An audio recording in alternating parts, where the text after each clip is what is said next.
Tidak ada perbedaan data antara yang disampaikan oleh Menko Polhukam dengan yang disampaikan oleh Ibu Menteri Keuangan karena sumber data yang disampaikan sama. Apakah PPATK nggak tahu gitu? Kalau surat dia sudah direspon sama Menkyu. Sangat menonjol tuh. Sangat menonjol. Satu surat loh Pak. Satu surat. 189T. Iya. Waktu pertama kali Pak Mahfud menyampaikan itu adalah impor emas. Tapi ternyata itu ekspor. Ekspor ya? Ya, artinya itu sudah beda. Nah itu sebetulnya sudah diproses hukum. Bayangin nggak itu sudah sampai PK gitu. Artinya sudah clear. Berarti perkaranya sudah berkekuatan hukum tetap. Iya, Ya. sudah PK. Cuma kemarin katanya dibentuk Satgas ya. Tapi saya khawatirnya ini untuk ini strategi ya. Ini kan udah terlanjur meledak nih, masa nggak ada apa-apa gitu kan? Iya. Tepat nggak Pak? Kira-kira kalau kita mungkin sampaikan kegaduhan ini sebuah pepesan kosong aja gitu.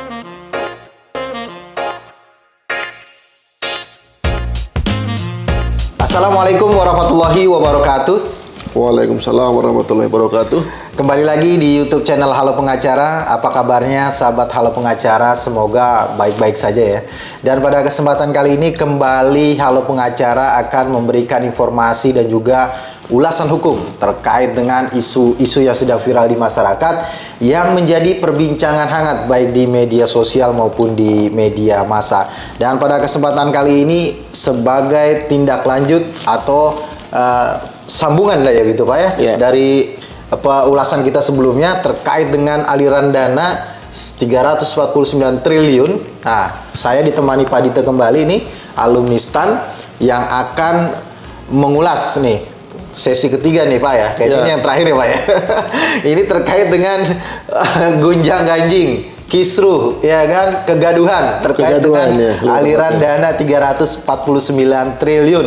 Kalau di awal kita sudah mendengarkan bagaimana Pak Mahfud MD memberikan penjelasan terkait dengan atau klarifikasi lah katakanlah terkait dengan penjelasan yang sudah disampaikan oleh Bu Sri Mulyani ya terkait dengan rincian aliran dana 349. Bu Sri membagi tiga kan, 74 ke APH, kemudian 153 itu terkait dengan transaksi operasional perusahaan, di mana di salah satunya di situ ada yang nilainya 189 triliun.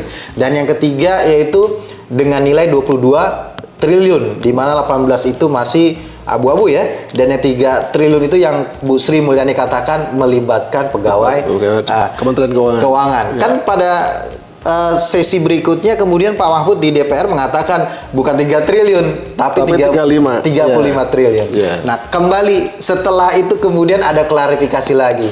Ada pertemuan lagi kemudian yang sampai pada sebuah kesamaan gitu ya, data gitu.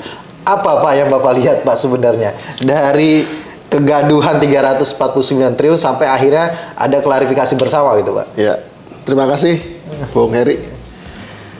Ini kita yang ketiga ya. Iya. Saya masih ingat yang pertama, saya khawatir bahwa kegaduhan ini hanya kegaduhan sia-sia gitu. Iya. Karena pada akhirnya nggak ada apa-apa ternyata gitu. Waktu itu ya. Iya. Dari penjelasan Bu Sri Mulyani. Sri Mulyani. Tapi pas kemudian Prof. Mahfud dipanggil ke DPR, rasanya ini memang ada sesuatu yang akan meledak gitu kira-kira begitu. Kasus yang besar gitu. Iya. Nah, saya tadinya berharap tuh pas yang ketiga itu ada perdebatan itu antara Pak Mahfud dan Bu Sri Mulyani gitu. Terkait dengan perbedaan data. Perbedaan itu. Tapi ternyata malah endingnya apa Pak? Malah Anti klimaks. begitu. Akhirnya tidak. Dari awal Profesor sudah bilang ini tidak ada perbedaan data.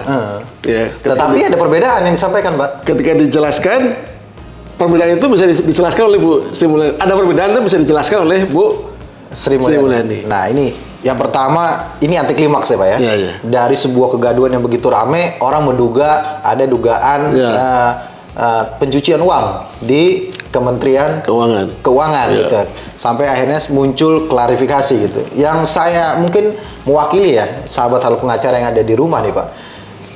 Dari Bu Sri Mulyani mengatakan 3T yang terkait dengan pejabat keuangan, kemudian dikatakan oh bukan 3T tapi 35T gitu.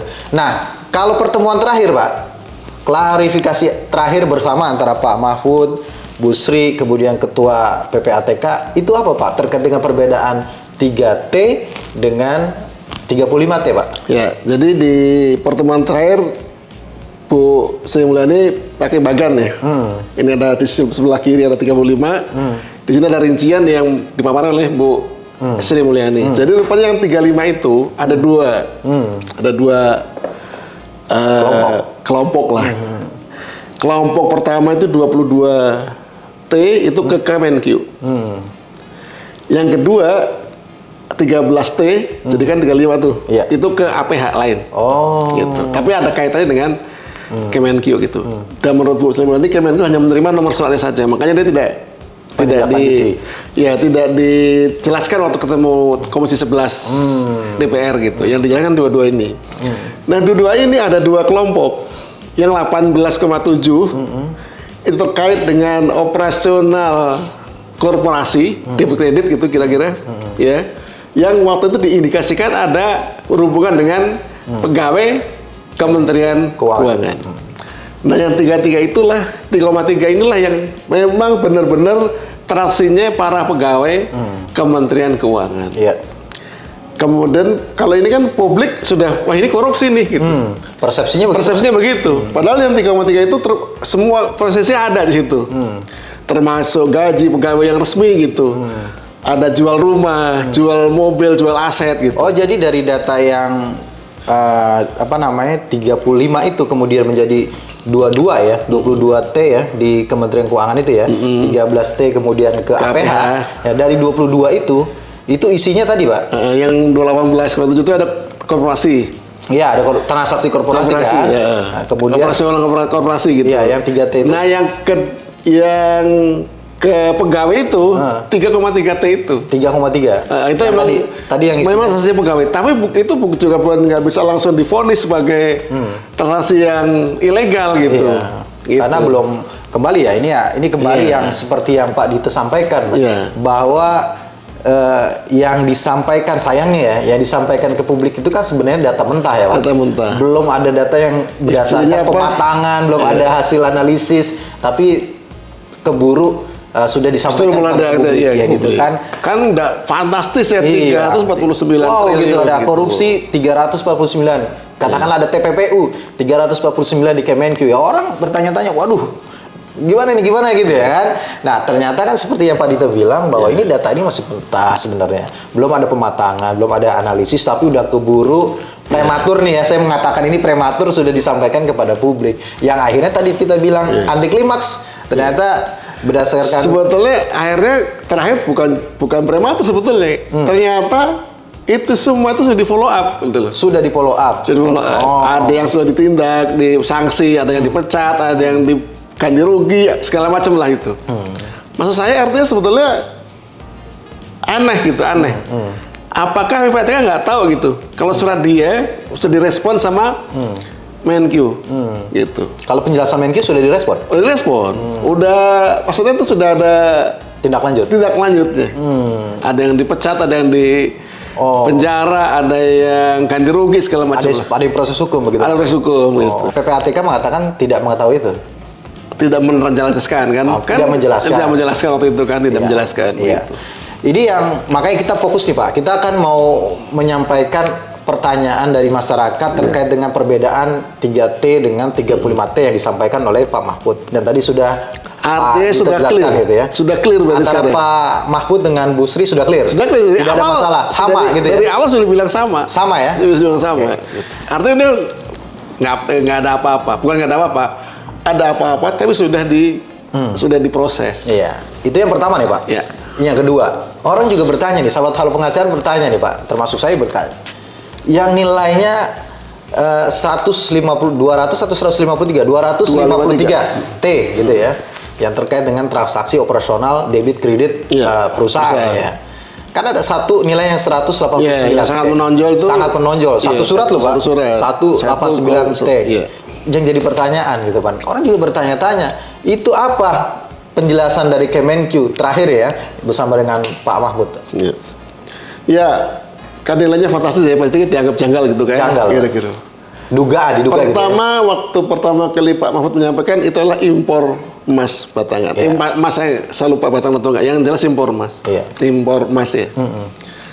Tapi ternyata itu ekspor. Ekspor ya? Ya, artinya itu sudah beda. Ya, artinya nggak cermat lah gitu ya. Yang kedua, ini kan surat ini kan dari tahun 2009 sampai 2003 ya, 2023 ya. Nah itu sebetulnya sudah diproses hukum. Bayangin nggak itu sudah sampai PK gitu. Artinya sudah clear gitu. Hasilnya sudah clear ya. Sudah sampai ke PK. Iya. Dan kalau nggak salah Dirjen Bea Cukai mengatakan bahwa saya nggak tahu apa istilah dimenangkan atau apa ya artinya dimenangkan oleh pihak bukan oleh Dirjen Bea Cukai gitu. Jadi dari surat itu berarti perkaranya sudah berkekuatan hukum tetap. iya, sudah PK. Cuma kemarin katanya dibentuk Satgas ya untuk istilahnya apa? Merekonstruksi apa namanya itu tuh? Iya. Membuka kembali kemungkinan. Iya, kemungkinan. Perkara menyelidiki kembali perkara itu atau ada pemeriksaan kembali mungkin Pak. Barangkali oleh tim Satgas tentunya kan. Ya. Tapi saya khawatirnya ini untuk ini kayak exit inilah. Exit strategi ya. Ini kan udah terlanjur meledak nih, masa nggak ada apa-apa gitu kan? Iya. Nah, gitu. Saya khawatirnya begitu. Khawatirnya ntar ini lama-lama hilang. Udah begitu aja gitu khawatirnya. Iya. Ini juga yang menjadi pertanyaan lanjutannya Pak. Tadi udah perbedaan 3 dengan 35, kemudian yang 189T ya gitu kan, yang katanya sudah ada proses hukum. Sudah gitu. proses sampai PK bahkan. PK bahkan ya. Yang jadi pertanyaan adalah, ini yang 349 ini kemudian ada kaitannya nggak sih sebenarnya dengan perkaranya atau kasusnya Pak Rafael? Ya. Jadi Rafael itu sebagai pemicu aja. Masuk nggak sih Pak yang nilai kekayaan itu yang termasuk dalam? Nggak dijelaskan di situ. Tidak dijelaskan. Jadi kesimpulannya sih nggak ada hubungannya ya. Gitu. Kalau Bapak melihat tidak ada hubungannya sebenarnya? Nggak ada hubungannya. Ini hanya sebagai awalnya pemicu. Karena ada kasus Rafael ini Pak Mahfud masa cuma sendiri gitu kan nggak mungkin. Akhirnya dia meminta kepada BPK untuk meminta kepada bahan-bahan yang terkait dengan Kemenq.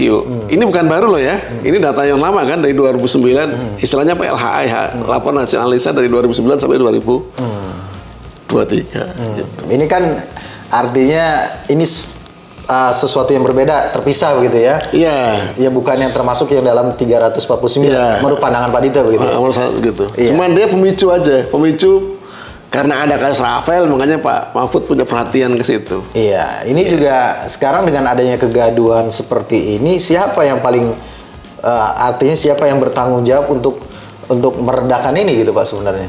Iya. Dan ini juga kan, mohon maaf ya, ini tahun-tahun bulan-bulannya apa namanya orang badan untuk melaporkan pajak loh Pak. Ini bisa berdampak loh Pak. Iya. terhadap kepercayaan masyarakat loh untuk membayar pajak. Jadi kalau ini disebut permainan gitu ya, inilah dangerous game ya, permainan yang sangat berbahaya. Kenapa? Karena yang diungkapkan adalah terkait Menteri Keuangan. Kementerian Keuangan, bukan Menteri Keuangan, Kementerian Keuangan yang saat ini sedang menghadapi kasus yang berat terkait dengan oknum pegawainya. Ya saya tetap yakin kepada teman-teman di Kemenku sebagian besarnya itu masih memang punya integritas. Tapi hanya karena beberapa orang akhirnya orang punya pandangan berbeda. Ini sedang merecovery gitu. Bu Sri Mulyani kan sedang merecovery dengan memecat Rafael segala macam itu kan sedang merecovery. Tiba-tiba ada kasus 349 yang ujungnya kalau saya sih belum yakin itu akan menjadi kasus yang besar gitu ya di Kemenq. Ini artinya kasus yang biasa gitu, dan itu sudah di follow up, bahkan ada sudah diproses secara tetap. Tetapi kan persepsi masyarakat kan, saya nggak yakin masyarakat tuh dengerin penjelasan yang rumit begitu. Ya kita aja kan begitu perlu berjam-jam itu untuk menyerapnya gitu dari hasil yang disampaikan oleh Bu Sri Mulyani gitu. Tapi masyarakat sudah punya persepsi sendiri gitu. Punya persepsi, punya kesimpulan. Apalagi gitu.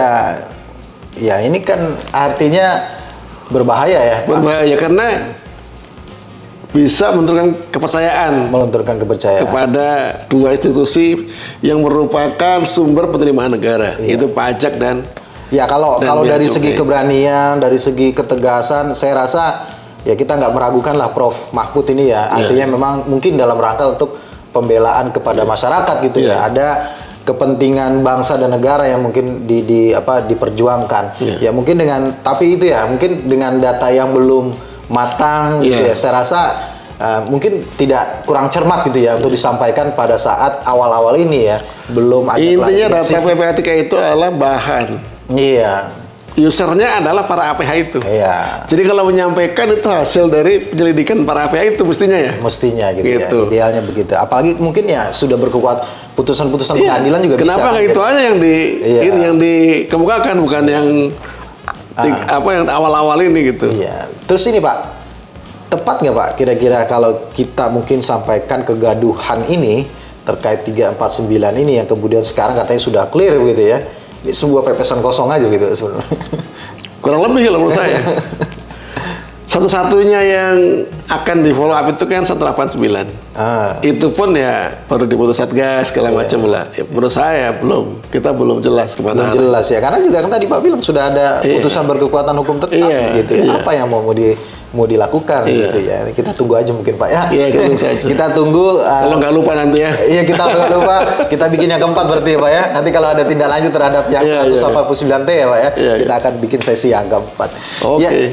Ya, makasih Pak Dito atas ulasannya juga kehadirannya menemani saya memberikan edukasi terhadap masyarakat terkait dengan kisruh aliran dana 349T yang diduga itu sebagai TPPU ya di Kementerian Keuangan yang pada akhirnya sudah terklarifikasi gitu dengan pertemuan antara Prof. Mahfud kemudian Bu Sri Mulyani juga Ketua PPATK ya. Terima kasih kepada sahabat Halo Pengacara yang sudah menyaksikan video ini sampai dengan selesai. Jangan lupa terus dukung Halo Pengacara dengan memberikan likes, komen, share dan juga subscribe YouTube channel Halo Pengacara dan jangan lupa juga tuh ya nyalakan loncengnya supaya selalu mendapatkan update video-video terbaru dari Halo Pengacara. Terima kasih sekali lagi. Salam Halo Pengacara. Assalamualaikum warahmatullahi wabarakatuh. Waalaikumsalam warahmatullahi wabarakatuh.